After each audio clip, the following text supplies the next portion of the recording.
ਮੈਂ ਕਾਲਾ ਬਲੋਚਣੀ ਦਾ ਪਾਪ ਪਤ ਨੂੰ ਬੋਲਦੀ ਪਈ ਆ। ਮੈਂ ਬੁੱਢੀ ਸਮਾਣੀ ਆ। ਮੇਰਾ ਕਰਨ ਕਮਾਉਣ ਨਾਲ ਕੋਈ ਨਹੀਂ। ਮੇਰੇ ਗੁਰਦੇ 'ਚ ਪੱਥਰੀਆਂ ਨਹੀਂ, ਮੇਰੇ ਮੋਢਿਆਂ ਨੂੰ ਪੀੜਾਂ ਨਹੀਂ, ਗੋਡਿਆਂ ਨੂੰ ਗਰੀਬ ਨਹੀਂ ਹਾਂ ਜਿਵੇਂ ਹੁੰਦੀ ਉਵੇਂ। ਮੇਰੇ ਗੁਰਦੇ 'ਚ ਪੱਥਰੀਆਂ ਨੇ, ਮੇਰੇ ਪਿੱਤੇ 'ਚ ਹੀ ਹੈ। ਮੇਰਾ ਕਰਨ ਕਮਾਉਣ ਨਾਲ ਕੋਈ ਨਹੀਂ ਹੈ। ਮੇਰੇ ਮੋਢਿਆਂ ਨੂੰ ਪੀੜਾਂ ਨਹੀਂ, ਛੂਕਣੇ ਨੂੰ ਪੀੜ ਹੈ। ਮੇਰੇ ਤਰੀਕੇ ਹਾਲਾਤ ਮੈਂ ਭੁੱਖੀ ਪਾਣੀ ਆਉਂ ਜਿਵੇਂ ਹੁੰਦਾ ਨੇ ਉਵੇਂ ਕਰ ਲਓ। ਮੈਂ ਇਕੱਲੀ ਜਣੀ ਹਾਂ। ਮੈਂ ਪਈ ਹਾਂ ਇੱਥੋਂ ਝੋਪੜੀ 'ਚ। ਮੈਨੂੰ ਮਸਲੇ ਸਹੇ ਸਾਰੇ ਕਾਲਾ ਜਰਕਾਨ ਦੱਸਾ ਇਹਨੇ ਗੁਰਦਿਆਂ 'ਚ ਪੱਥਰੀਆਂ ਹੈ ਨਹੀਂ। ਮੇਰਾ ਕਰਨ ਕਮਾਉਣ ਵਾਲਾ ਵੀ ਕੋਈ ਨਹੀਂ ਹੈ ਅਤੇ ਅੱਲਾ ਤੋਂ ਸਿਵਾ ਮੇਰਾ ਕੋਈ ਆਸਰਾ ਨਹੀਂ ਜੀ। ਆ ਨਾ ਕੋਈ ਮੇਰਾ ਪੁੱਤਰ ਪੁੱਛਦਾ, ਮੇਰੇ ਕੋਲ ਦਵਾਈਆਂ ਜੋਗੇ ਪੈਸੇ ਵੀ ਕੋਈ ਨਹੀਂ, ਨਾ ਮੇਰੇ ਕੋਲ ਰੋਟੀ ਜੋਗੇ ਨਹੀਂ। ਆ ਉਵੇਂ ਚੁੱਲ੍ਹਾ ਪੀਆ। ਕੋਈ ਬੰਦਾ ਹੋਵੇ ਮਾਂ ਬਣਾ ਤੇ ਮੇਰਾ ਇਲਾਜ ਕਰਾਵੇ। ਮੈਂ ਬੜੀਆਂ ਦੁਆਵਾਂ ਦੇ ਸਾਂ।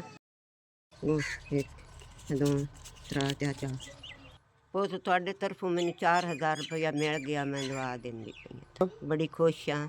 ਮੈਂ ਦਵਾਈਆਂ ਲਈ ਸਾਂ, ਆਪਦੇ ਘਰ ਦਾ ਸਰਕਟ ਚਲਾ ਸਾਂ। ਅੱਲਾ ਪਾਕ ਤੁਹਾਨੂੰ ਘਣਾ ਦੇਵੇ, ਇਵੇਂ ਹੀ ਦਿੱਤੀ ਰੱਖੋ ਗਰੀਬਾਂ ਨੂੰ ਤੁਹਾਡੀ ਮਿਹਰਬਾਨੀ।